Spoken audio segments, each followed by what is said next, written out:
This is Trevor Pearson and I'm with Gill Sensors and Controls, and today I'm going to be talking to you about our condition monitoring sensor, our oil condition monitoring sensor. This unit here is the industrial and this unit here is the standard. Both the sensors, what they do is they detect ferrous debris in the oil line of your gearbox. So that's fine ferrous debris, coarse ferrous debris.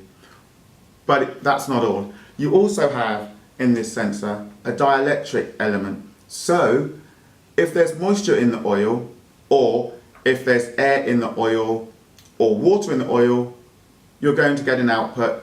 As you can see here, the unit is flashing red. That's telling you, that's picking up the moisture in my hand. So that's saying at the moment there's moisture on the sensor. Where can you use these sensors?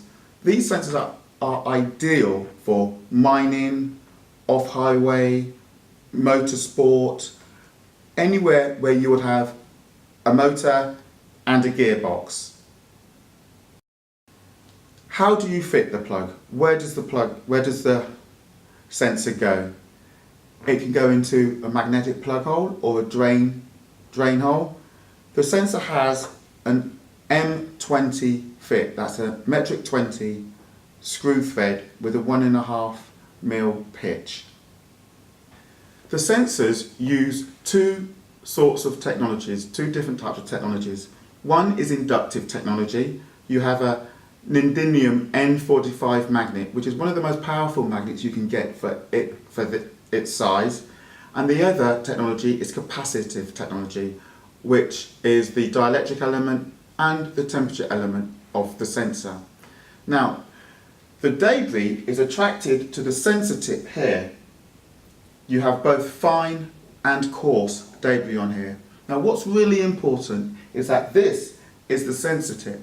The debris will still be attracted to the side like any normal magnetic plug, but this isn't a normal magnetic plug. This is a smart magnetic plug, because the debris that is attracted, you will get an output. Let me show you. This is our debris stick, and you have ferrous debris, both fine and coarse, in this. I've now just put the sensor into the fine, and you can see there's an output. And as the debris increases, so does the alarm state of the sensor. But what's really important is that the coarse channel isn't affected. So this eliminates false positives. So you don't want to empty the oil because it's showing that there's coarse debris, but there isn't any. So then when we go over to the coarse channel, as you can see, the coarse channel will always affect the fine channel, and that's showing you that you've got the coarse debris. Okay, now we are going to reconfigure the sensor from the dielectric channel to a temperature sensor. And what I'm going to do here is click on the sensor configurator, and that brings up, as you can see from the tabs, sensor type, debris, oil, analog. And if you come down here, and you can see where it says sensor type, and that's the model number, what the output is, which is 4 to 20 milliamp. Going further down, you can see oil status, which is the dielectric channel, as we already know. You click on the temperature tab. Now that converts the sensor into a temperature sensor, but don't forget, in the analog, you have the option of dielectric channel or temperature.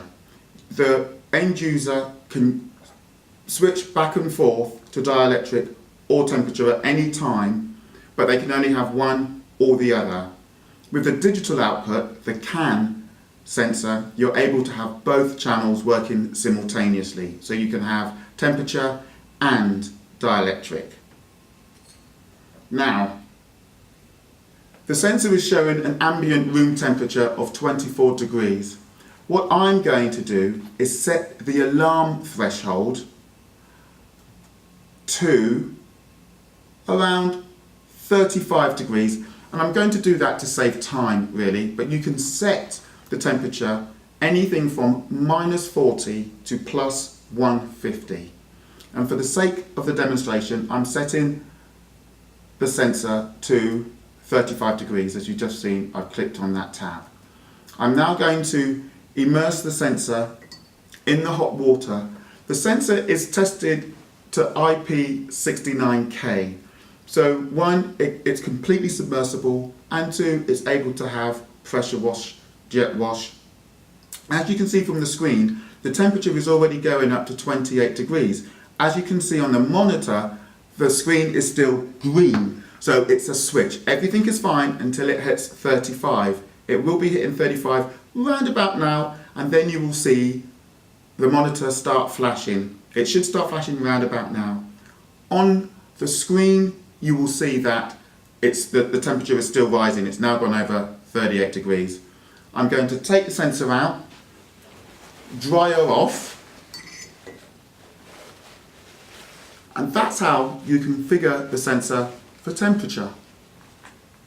You've seen how we configure the sensor for temperature. Now we're going to configure the sensor for debris. I'm just going to once again click on to our sensor configuration software. This time go into debris. Now what's really important is that you hit the zero tear first. You hit the zero tear, that completely resets the sensor to zero. So there's nothing on there at all. What I'm now going to do is submerge the sensor in water that has ferrous debris in here. I'm using water because it's easier for demonstration purposes. So this is going to be like your end of life oil where you've got ferrous debris in. So I've put the sensor in, and as you can see, the sensor has attracted the debris. Looks quite pretty. Now, I am going to tell the sensor that this is an unacceptable level of debris. So you then go to step 2, which is full scale coarse. You click on the full scale coarse tab, and then you go to step 3 and you click on the full scale fine tab. So now this is an unacceptable level of debris. What I'm now going to do, I'm sure you can see everything flashing red. So I'm going to take this off, take the debris off. I'm now going to put the debris back into the oil or water. Use my tissue. And now what I'm going to do is pop the sensor back and see what happens. I'm sure the water channel will still flash. I'm just drying it off. So okay, everything's good. I'm going to put this in now, and let's see what we get. Right, as you can see, I'm sure, I can't actually see, but one channel is near full scale, or they should really be both flashing red. So that's the maximum. You can also, as you know, with new oil that may just have no additives in, no debris in, you can set that, and as soon as any debris come into the system, be it fine or coarse, the sensor will give you an output. So that's how you configure the sensor for debris. To recap, the two sensors, you have the industrial sensor, which has the local LED display, and you have the standard sensor, which would normally be wired into a PLC, BMS, a SCADA system. Both sensors have 4 to 20 milliamp output, 0 to 10 configurable voltage, and J1939 CAN bus. Both sensors have that. Now, where can you use these?